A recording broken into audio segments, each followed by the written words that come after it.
I say there's basically 4 steps to starting a business. It's like you have to get an LLC, you take the LLC to a bank, and then you get a bank account, and then you connect that bank account to a payment processor. And then you go ask a stranger if you can do something in exchange for money. And if you do all 4 of those things, you have a business. That's it, right? And so a lot of people like spend years being like, I'm going to start a business one day. It's like, you can do it tomorrow. You can literally do all of this tomorrow.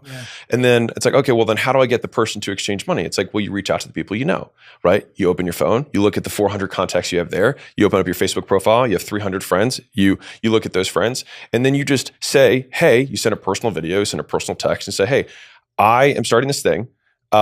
This is what we're doing. This is what I'm solving. Do you know anybody? That's it. And so it's not even like you're asking your friends to buy something from you. What's interesting though is that 90% of the time, the person who responds is, oh, you know, you could do that for me if you want. But that just gives you the easiest way that costs $0. And because we're all connected with the internet and phones, it's like the barrier to entry has never been lower than it is now. It's just the problem is that the barrier to distraction is even lower. What stood out to me there is the personal text, the video and the email, and then the fact that you're asking your friends to introduce you to people who may want it, not asking them directly. That first part, the amount of emails I get, and I'm sure you get as well, of people pitching their services to you, but none of them are personalized. Walk me through the difference of that personal video, that personal, because it's life-changing, like when it's done right. So, I mean, these are your friends or at least your contacts that you've met at some point in your life.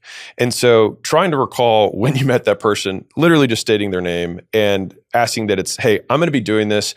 And I would say consistency is the currency of credibility.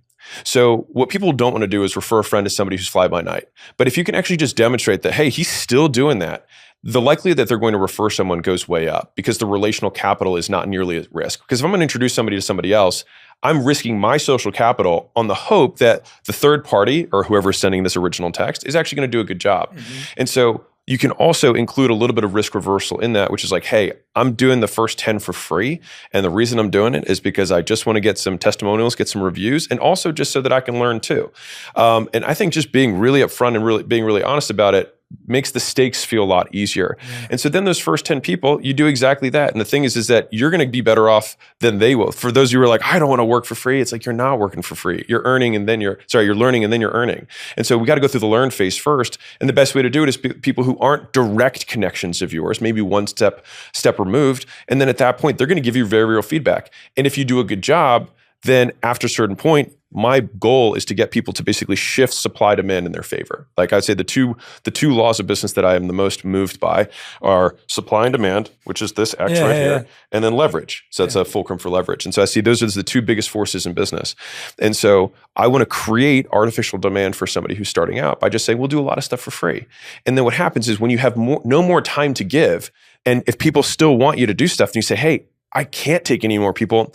If you want, you can pay. And people are like, yeah, that's fine. And then boom.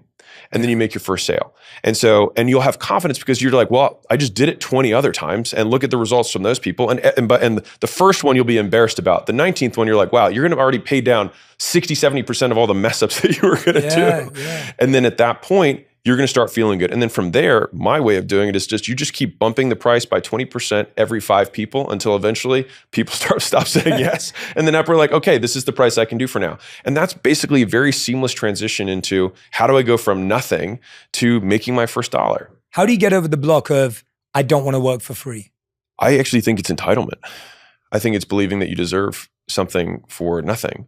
Like, to flip the roles in reverse, imagine somebody comes to you, they've never done anything ever in this particular space, and they say, hey, will you pay me to do this thing? Would you immediately, now maybe some people would be like, sure, then it's a charity thing, which is different, but would you be like, you know what, I really believe that this guy is the best person that I can get this problem solved from? Probably not. And so to carry some of that risk for yourself, you say, I'm going to front this, but if you want to not do it for free, thing number 1 is that you're getting educated. So like you're getting free education, which I see as absolutely valuable. The second thing is that you can make terms that don't necessarily mean that it's free. Like there's the price and then there's the terms. The terms of the agreement can be, if you do this with me, you have to give me feedback throughout the entire process. And at the end, if I do a good job, you leave a review, right? And on 3 different formats, and leave me a video and leave me a text version of it. That's now absolute. Like I'll say it differently. A business owner, they do illegally, and so therefore they're very willing to, pay people to leave them testimonials. And so if you'd be willing to pay $500 to get an amazing testimonial, then they've paid you that $500. But I promise you, those first 5, 10 reviews will make you so much more than they could ever have paid you and not given you a testimonial. Yeah. So if we flip it and say, hey, would you rather get $1,000 from this person and have them not leave a review versus free and a glowing review? I promise you, you will make so much more from one glowing review than you will from the $1,000 long term. Yeah. So you're just building up the stockpile, the foundation to then build whatever you want to build on top of it. Yeah, it's really strong advice. I hope everyone who's listening and watching right now is like going, this is what I'm going to do right now, like 10 hours for free, because that's where we're blocking ourselves. We don't have the experience. Yeah. And therefore we don't feel comfortable selling more because we don't even know how the service will look. Yeah. Right? So you're trying to sell a service and maybe you sold one, but you haven't been through the full life cycle of what it feels like to deliver that service. Yep.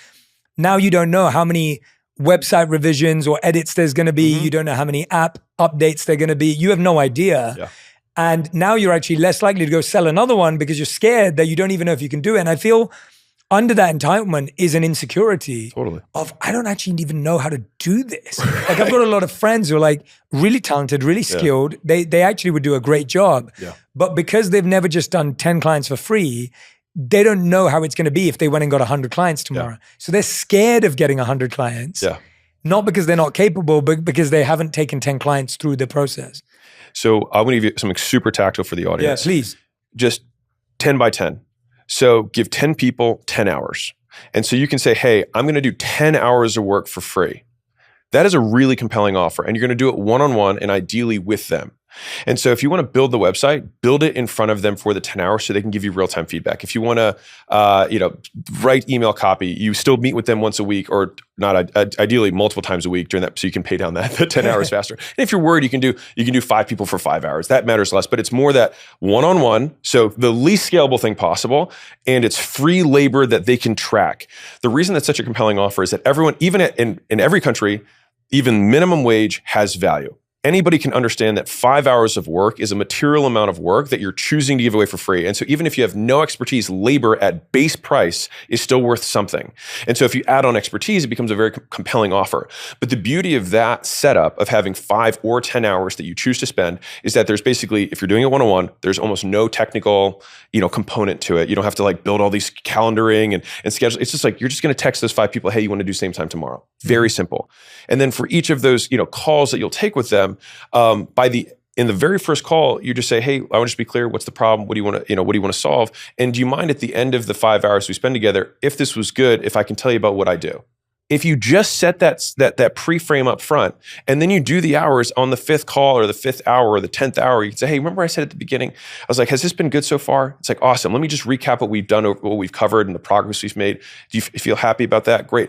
So this is what I think it would look like. Because also you spent those 5 or 10 hours getting as much information or ammunition from them of all the other problems that you could potentially solve. And then at that point it says, hey, I think that I can solve problem 1, 2, and 3. It'll take me maybe 6 months, but this is what kind of an engagement would look like. How does that sound to you? That's all you have to do. And the thing is that after you give someone 5 or 10 hours, there's so much reciprocity that's built up. They're like, well, shoot. I mean, sure. Now, if somebody on the first call says, no, I don't want to, then it's like, you don't even need to continue. And so one of the big things that I'm a big proponent of is absolutely give stuff away for free to people who are qualified. Yes. And so we're like, I don't want a lot of tire kickers. It's like, for sure. Neither do I. But if I had a room of 100 of the most qualified people, which if you're like, what are a qualified person? It's BANT. So IBM figured this out like 70 years ago, and it's really never changed. So BANT is budget, authority, need, timing. They have the money to spend, the ability to make the decision. They need the thing right now, and is it now a priority? And so if we had a room of 100 people who met all 4 of those criteria, wouldn't you want to do something and spend 5 or 10 hours for free? I mean, my God, like.